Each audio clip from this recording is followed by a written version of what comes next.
Welcome to that Navy New.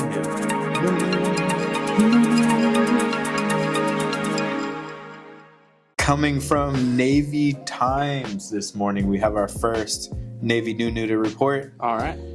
So, Eugene, you remember that bridge that collapsed in Baltimore last week? Yeah. The Francis Scott Key Bridge. Yeah, pretty gruesome stuff, right? Yeah, it was pretty gnarly. So basically, the huge tanker ran into the bridge and essentially knocked it down. Navy Times is reporting that they are going to be aiding in the collapse recovery of that bridge. Couple key points here. So this did happen on March 26th. So it's been almost a week now. So the mayor down there in Baltimore is trying to head up the recovery, getting everything out of the channel there so that they can reopen that shipping lane. We got 6 confirmed dead that were on the bridge that day. There was also a construction crew that was out there, 4 missing, presumed dead, but they have not found any remains for them yet. So we're looking at 10 total. About 10 total right now, yeah. So essentially the Navy's going to be contracting multiple barges to Baltimore Harbor. They're going to help out with clearing and reopening of the channel. Okay.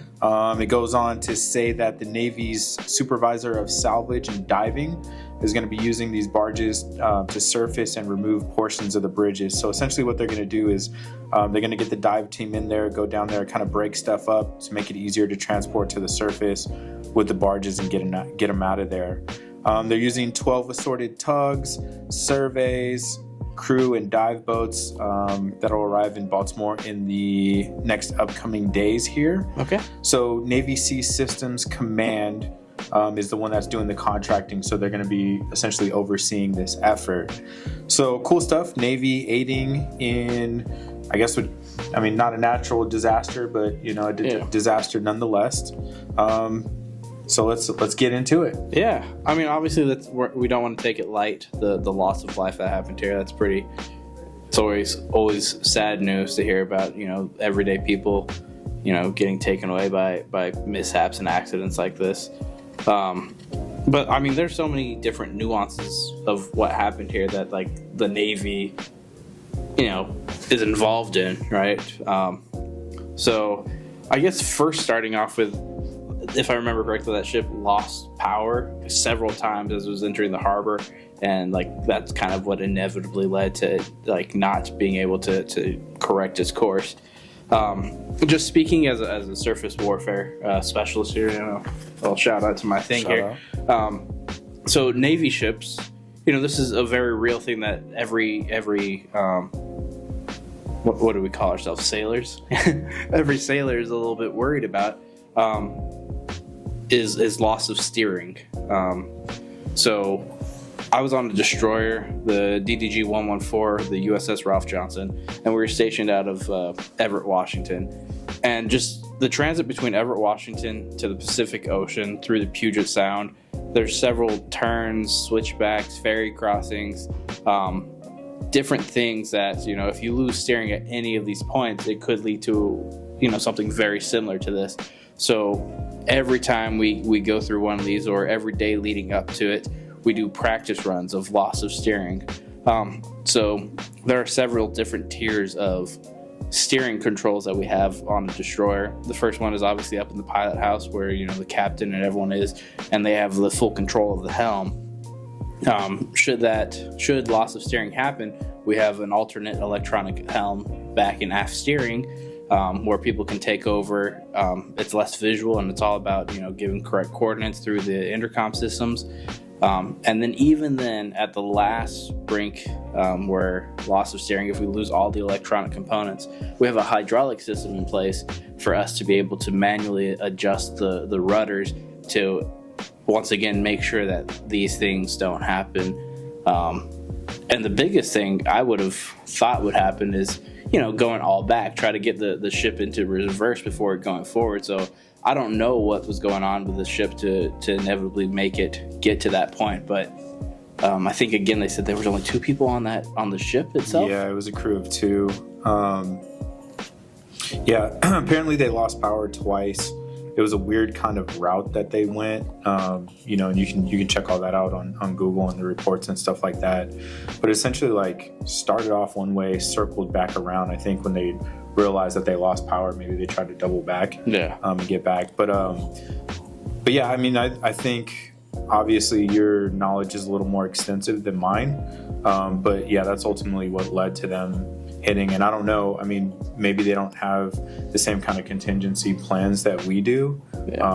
But yeah, so looks like very similar to like what happened last year with that, you know, that private ship that was going to go pay a visit to the Titanic and, you know, see if they could go catch Leonardo DiCaprio down there. So sad how that was like a cultural trend. Now I can't even remember its name. Yeah. I just remember they were using like a PlayStation controller, but so similar kind of thing, right? The Navy was involved in that, especially like our divers, our Navy divers, and things of that nature. So it looks like we're going to be also deploying, you know, that community out to this as well, for assessment, probably to do some work to break down some of the bigger pieces out there as well. Yeah. I think that's really cool because, so for all of you who might not know, Navy divers is one of our warrior challenge, like our naval special warfare, naval special operations ratings, right? So these guys go through extensive trainings physically to get themselves into a position to like actually be able to do these things, right? You know, there's obviously some people out there that just scuba dive for fun, for kicks and giggles, but to know that you've received the best of the best Navy training, like one of the most extensive and hard pipelines out there, that should kind of point out like how serious the Navy means business when it comes to like helping with these salvage operations. Yeah, I think it also kind of highlights the fact that like we are not strictly involved in wartime activities, right? Yeah. So humanitarian aid, natural disasters, things of that nature, you know, we're there to respond as well.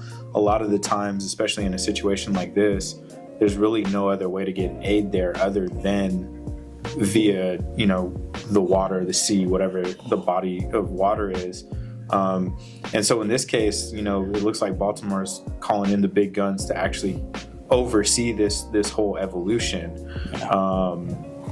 You know, I mentioned Naval Sea Systems Command, you know, this Navy supervisor of salvage and diving is going to also oversee some of these efforts as well. So I think it just highlights, you know, that we're more than just maritime warfare. Right. Yeah, you would think that there'd be some kind of normal civilian job, or like there'd be, you know, some kind of equivalent out there that they would, you know, try to get them out there for us. But to know that they're calling on us, the Navy, first, that's, you know, it's kind of a big resume point if you if you're interested in doing something like that. Obviously, you know where the work is. I think another thing too is just proximity, right? So, you know, Virginia and Norfolk's not too far away from there, so we can mobilize, get things up there and get that going as well. Petty Officer, how do you feel about it? Speechless. Yeah, well said.